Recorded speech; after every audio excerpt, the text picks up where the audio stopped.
दोस्तों नमस्कार, चैनल में सभी का स्वागत है। आज हम कक्षा 12वीं के पाठ्यक्रम में सम्मिलित हिमालय और हम नामक कविता का संदर्भ प्रसंग सहित व्याख्या करेंगे, जो कि गोपाल सिंह नेपाली द्वारा लिखित है। प्रस्तुत पंक्तियां हिमालय और हम नामक शीर्षक से ली गई हैं और इनके रचयिता गोपाल सिंह नेपाली जी हैं। प्रसंग होगा, कवि ने इस कविता में हिमालय और भारतवासियों की समान विशेषताओं पर प्रकाश डाला है। व्याख्या देखिए। गिरिराज हिमालय से भारत का कुछ ऐसा ही नाता है, इतनी ऊंची इसकी चोटी की सकल धरती का ताज यही। यहाँ पर हिमालय पर्वत और भारतवासियों के संबंधों का वर्णन करते हुए कवि कहता है कि पर्वतों के राजा हिमालय का भारतीयों के साथ कुछ ऐसा ही संबंध है। हिमालय और भारतीयों का परस्पर अटूट रिश्ता है। इतनी ऊंची इसकी चोटी की सकल धरती का ताज यही। इसकी ऊंची चोटी एवरेस्ट सारी पृथ्वी पर सबसे ऊंची है, यह संसार की सबसे ऊंची चोटी है। इसलिए जिस प्रकार व्यक्ति के सर पर ताज मुकुट सुशोभित होता है, उसी प्रकार धरती पर हिमालय की चोटी मुकुट की भांति शोभायमान है। पर्वत पहाड़ से भरी धरा पर केवल पर्वत राज यही। और पर्वत और पहाड़ों से भरी इस पृथ्वी पर केवल हिमालय ही पर्वतों का राजा है। अंबर में सिर, पाताल चरण। हिमालय पर्वत की ऊंचाई बहुत अधिक होने के कारण ऐसा लगता है मानो उसका सर आसमान को छू रहा है, अंबर अर्थात आकाश को छू रहा है, और उसके चरण पाताल की गहराई में समाये हुए हैं। भाव यह है कि हिमालय पर्वत आकाश पाताल दोनों की सीमाओं को अपने में समेटे हुए हैं। मन इसका गंगा का बचपन, तन वरन वरन मुख निवारण। हिमालय पर्वत का मन गंगा के बचपन की भांति पवित्र और निर्मल है। पवित्र गंगा का उद्गम ही हिमालय से हुआ है। हिमालय पर्वत का तन विभिन्न रंग, वरन वरन अर्थात विभिन्न रंग और आकार वाली वनस्पतियों से ढका हुआ है। मुख अत्यधिक ऊंचाई पर होने के कारण वनस्पतियों से रहित है और केवल बर्फ से ही ढका हुआ है। निवारण अर्थात खुला हुआ यानी यहाँ पर पेड़ पौधे नहीं हैं, बर्फ ही बर्फ है। इसकी छाया में जो भी है वह मस्तक नहीं झुकाता है। गिरिराज हिमालय से भारत का कुछ ऐसा ही नाता है। जो भी हिमालय के आश्रय में आता है उसमें भी हिमालय की भांति दृढ़ता और विशालता आ जाती है। इसी कारण वह भी अपना मस्तक किसी के सामने नहीं झुकाता। ऐसे पर्वतराज हिमालय से हम भारतीयों का रिश्ता भी कुछ ऐसा ही है। ठीक है, इस प्रकार से इन पंक्तियों का भावार्थ है। विशेष की अगर बात करें तो हिमालय को पर्वतराज और धरती का ताज कहकर उसकी महानता का वर्णन किया गया है। हिमालय से ही गंगा का उद्गम हुआ है और हिमालय के समान ही भारतवासी भी अडिग और अटल हैं। वरन वरन में पुनरुक्ति प्रकाश अलंकार है। अगली पंक्तियां देखिए, इसमें संदर्भ उपरोक्ति होगा। प्रसंग की अगर हम बात करें, इस काव्यांश में कवि ने बताया है कि हिमालय पर जिस प्रकार उदय और अस्त की लालिमा समान रूप से दिखाई देती है, उसी प्रकार हम भारतीय भी दुख और सुख को समान भाव से ग्रहण करते हैं। इस बात को यहाँ पर बताया गया है। व्याख्या देखते हैं। अरुणोदय की पहली लाली इसको ही चूम निखर जाती, फिर संध्या की अंतिम लाली इस पर ही झूम बिखर जाती। हिमालय की विशेषताओं पर प्रकाश डालते हुए कवि कहता है कि उदय काल और प्रातः काल में जब सूर्य की किरणें हिमालय पर्वत की हिम सतह पर पड़ती है तो वे इसका स्पर्श पाकर, इसको चूमकर और भी अधिक सुंदरता में प्रकट होती है। इसी प्रकार श्याम काल में सूर्यास्त के समय की अंतिम किरणों की लालिमा भी हिमालय की सतह पर झोंका खाते हुए मंद गति से बिखर जाती है। इन शिखरों की माया ऐसी जैसा प्रभात संध्या वैसी। ठीक है। हिमालय की चोटियों में ऐसी विलक्षण अलौकिक शक्ति है कि यहाँ पर जैसा प्रातः काल का दृश्य दिखाई देता है वैसा ही शाम का भी दृश्य दिखाई देता है।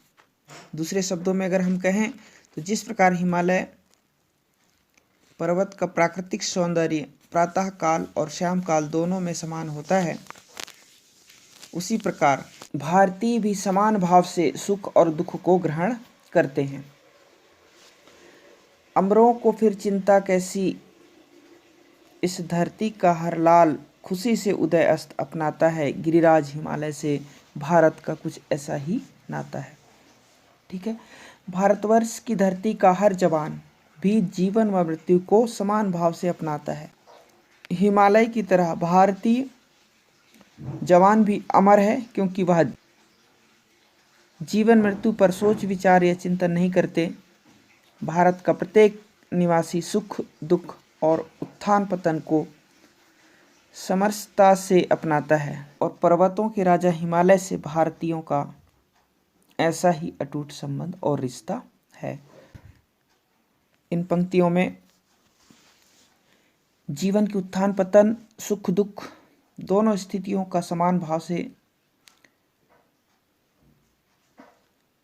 भोग करना चाहिए, इस बात को बताया गया है। लाल शब्द में श्लेष अलंकार है, चूंकि लाल में दो अर्थ चिपके हुए हैं। लाल एक तो रंग को दर्शाता है और दूसरा पुत्र को भी लाल कहा जाता है। अगली पंक्तियां, इन पंक्तियों में कवि ने हिमालय और भारतीयों के संबंधों पर प्रकाश डाला है। व्याख्या देखिए, हर संध्या को इसकी छाया सागर सी लंबी होती, हर सुबह वही फिर गंगा की चादर सी लंबी होती। इसकी छाया में रंग गहरा है, देश हरा परदेश हरा, हर मौसम है संदेश भरा। इसका पद तल छूने वाला वेदों की गाथा गाता है। गिरिराज हिमालय से भारत का कुछ ऐसा ही नाता है। तो हिमालय पर्वत की संध्या के समय छाया सागर के समान लंबी होती है और वह हर सुबह गंगा की चादर की तरह लंबी होती है। अर्थात हिमालय पर्वत अत्यंत विशाल और विस्तृत है। इसके मैदान अत्यंत विशाल और विस्तृत हैं, जिनमें से हिमालय से निकलने वाली गंगा नदी बहती है। गंगा के मैदान अत्यंत उपजाऊ है। गंगा नदी के मैदानों के खेत हरे भरे हैं, फसलें लहलहाती हैं। हिमालय की गोद में बसा भारत और दूसरे देश भी, परदेश अर्थात दूसरे देश भी इससे निकलने वाली नदियों के कारण हरे भरे हैं। हर मौसम, इस देश का प्रत्येक मौसम संदेश से भरा होता है, अर्थात प्रत्येक ऋतु में भारतीयों को कोई न कोई संदेश मिलता है। वेदों की रचना भी इसकी गोद में हुई थी और आज भी लोग ज्ञान की साधना के लिए हिमालय की ओर ही जाते हैं। दूसरे शब्दों में वेदों की रचना हिमालय के चरणों में बैठकर ही हुई थी। इस प्रकार से पर्वतराज हिमालय से हम भारतीयों का कुछ ऐसा ही संबंध है। ठीक है। इन पंक्तियों में भाषा सरस खड़ी बोली है।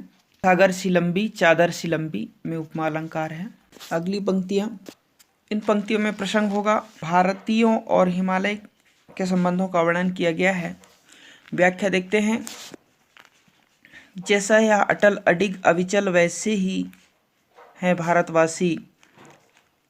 है अमर हिमालय धरती पर तो भारतवासी अविनाशी। कोई क्या हमको ललकारे, हम कभी ना हिंसा से हारे। दुख देकर हमको क्या मारे, गंगा का जल जो भी पी ले, वह दुख में भी मुस्काता है। गिरिराज हिमालय से भारत का कुछ ऐसा ही नाता है। जिस प्रकार हिमालय पर्वत अटल अडिग और अविचल निश्चल है, उसी प्रकार भारतवासी भी अपने प्रण व अपने निश्चय पर अडिग रहते हैं। अमर हिमालय धरती पर तो भारतवासी अविनाशी। भारतीय एक बार जिस बात को करने की ठान लेते हैं तो फिर जान देकर भी उस प्रतिज्ञा को पूर्ण करते हैं। उनका तो मंत्र ही होता है, प्राण जाई पर वचन न जाई। जिस प्रकार धरती पर हिमालय अमर है, उसी प्रकार भारत में रहने वाले भारतीय भी अमर हैं, शाश्वत हैं। ठीक है। कोई क्या हमको ललकारे, हम कभी ना हिंसा से हारे। कवि कहना चाहते हैं कि भारतवासियों के सामने कोई दुश्मन भी आकर ललकारे तो वे उनसे कभी हारेंगे नहीं, डटकर सामना करते रहेंगे। दुख देकर हमको क्या मारे। भारतीय कभी भी हिंसा के दम पर पराजित नहीं हुए, तन पर अत्याचार सहने के बावजूद मन से नहीं हारे। इसका मुख्य कारण हमारी अति पावनी नदी गंगा है, जिसका गंगा जल पीकर भारतीय हर दुख दर्द को हंसकर झेल लेते हैं। हिमालय पर्वत से निकलने वाली गंगा नदी का जल जो भी पी लेता है वह दुख में भी हंसता है। इस प्रकार गंगा नदी के कारण हिमालय के साथ हमारा अटूट संबंध है, जो अपने अमृत तुल्य जल का पान करा भारतवासियों को भी अमर बना देती है। इन पंक्तियों में अटल, अडिग, अविचल, अविनाशी में अनुप्रास अलंकार है। अगली पंक्तियां देखिए। इन पंक्तियों में भी कवि ने हिमालय और भारतीयों के सामाजिक विशेषताओं पर प्रकाश डाला है। व्याख्या देखते हैं। टकराते हैं इसके बादल तो खुद पानी हो जाते हैं, तूफान चले आते हैं तो ठोकर खाकर सो जाते हैं। हिमालय पर्वत अत्यंत ऊंचा है, इसकी चोटियों से मानसून के बादल टकराते हैं और स्वयं ही वर्षा के रूप में बरस पड़ते हैं। भाव यह है कि हिमालय बादलों को रोककर भारत में वर्षा करता है। इसी प्रकार जो भी हमसे टकराता है वह क्या हो जाता है, चूर चूर हो जाता है। हिमालय से टकराकर तूफान भी शांत हो जाते हैं। जब जब जनता को विपदा दी तब तब निकले लाखों गांधी, तलवारों सी टूटी आंधी, इसकी छाया में तूफान चिरागों से शर्माता है। गिरिराज हिमालय से भारत का कुछ ऐसा ही नाता है। हिमालय से टकराकर तूफान भी शांत हो जाते हैं। उनमें इतनी शक्ति भी नहीं रहती कि वे दीपक को बुझा पाएं। दूसरे शब्दों में हिमालय की छत्र छाया में रहने वालों को कोई भी कुछ नहीं बिगाड़ सकता। यह हिमालय सदैव आक्रमणकारियों से हमारी रक्षा करता है। जब